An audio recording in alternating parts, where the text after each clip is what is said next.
Hello everyone, it is Mackenzie. I'm back for another story time. I hope you're having an amazing summer so far, and I hope you liked last week's story. I'm back with the same Big Dr. Seuss book, and I'm going to be reading McGilligut's Pool. So let's go ahead and get started. And this was originally published in 1947. Wow. "Young man," laughed the farmer, "you're sort of a fool. You'll never catch fish in McGilligut's pool. The pool is too small, and you might as well know it. When people have junk, here's the place they throw it. You might catch a boot, or you might catch a can, you might catch a bottle, but listen, young man, if you sat 50 years with your worms and your wishes, you'd grow a long beard before you'd catch fishes." Wait a long time. Answered Marco.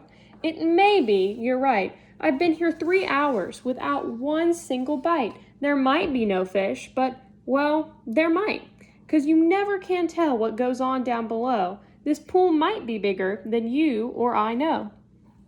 This might be a pool like I've read in books, connected to one of those underground brooks, an underground river that starts here and flows right under the pasture, and then, well, who knows? Could go anywhere. It might go along down where no one can see, right under State Highway 203, right under the wagons, right under the toes of Miss Umbroso, who is hanging out clothes. It might keep on flowing, perhaps, who can tell, right under the people in Sneeden's Hotel, right under the grass where they're playing croquet, then under the mountains and far, far away." Far away. This might be a river. Now mightn't it be? Connecting McGilligut's pool with the sea. There may be some fish might be swimming towards me. If such a thing could be, there certainly would be. Some very smart fellow might point out the way to the place where I'm fishing, and that's why I say, if I wait long enough, if I'm patient and cool, who knows what I'll catch in McGilligut's pool. I could catch anything. Who knows? I might catch a thin fish. I might catch a stout fish. I might catch a short or a long drawn out fish. Look at those. Aren't those silly? Any kind, any shape, any color or size. I might catch some fish that would open your eyes. I won't be surprised if a dogfish appears, complete with a collar and long floppy ears, woofing along, and perhaps he might chase a whole lot of catfish right straight to this place. Can you imagine a fish wearing a collar? Wouldn't that be kind of silly? I might catch a fish with a pinwheel-like tail. I might catch a fish who has fins like a sail. I might catch some young fish, some high-jumping friskers. I might catch an old one with long, flowing whiskers. I might catch a fish with a long, curling nose. I might catch a fish like a rooster that crows. I might catch a fish with a checkerboard belly, or even a fish made of strawberry jelly. Ooh, strawberry's my favorite. Look at all this. I might catch a seahorse. Now, mightn't I now? I might catch a fish who is partly a cow. Goodness, partly a cow. Have you ever seen anything like it? Some fish from the tropics, all sunburned and hot, might decide to swim up. Well, they might they not? Racing up north for a chance to get cool, full steam ahead for McGilligut's pool. Some Eskimo fish from beyond Hudson Bay might decide to swim down, might be headed this way. It's a pretty long trip, but they might, and they may. You think they might be headed all the way down from Hudson Bay? I might catch an eel. Well, I might. It depends. A long, twisting eel with a lot of strange bends, and oddly enough, with a head on both ends.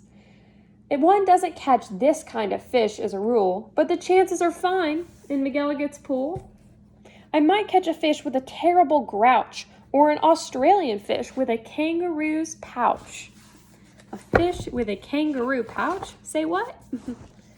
Who wants to catch small ones like mackerel or trout? Say, I'll catch a sawfish with such a long snout that he needs an assistant to help him about. If I wait long enough, if I'm patient and cool, who knows what I'll catch in McGilligut's pool. Some roughneck old lobster, all gristle and muscle, might grab at my bait, then would I have a tussle. To land one so tough might take 2 or 3 hours, but the next might be easy. the kind that likes flowers. Look at that flower-loving fish. So colorful. I might catch some sort of fast-moving bloke who zips through the waves with an overarm stroke. I might and I may, and that's really no joke. A fish even faster, a fish if you please, who slides down the sides of strange islands on skis. He might ski on over and pay me a visit. That's not impossible, really, now is it?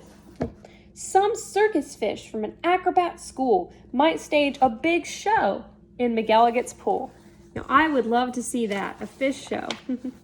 Or I might catch a fish from a stranger place yet, from the world's highest river in far off Tibet, where the falls are so steep that it's dangerous to ride 'em. So the fish put up chutes and they float down beside 'em.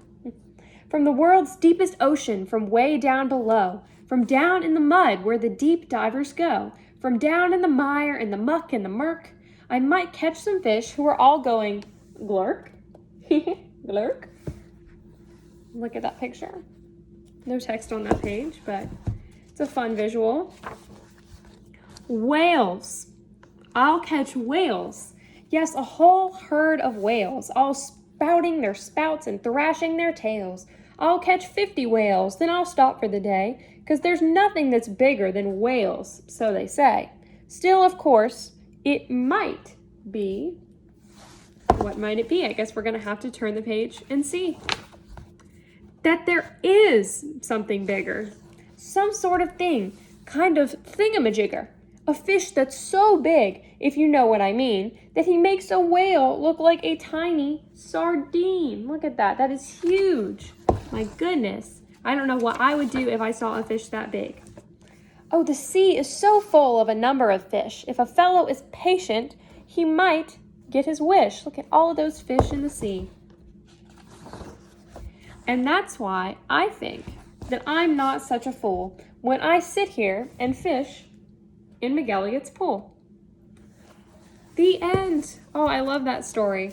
I think it's really fun, and it talks about, more importantly, besides just all the fun pictures of fish, the importance of, sticking to something, persistence, I guess you could say, being motivated to continue with your goal.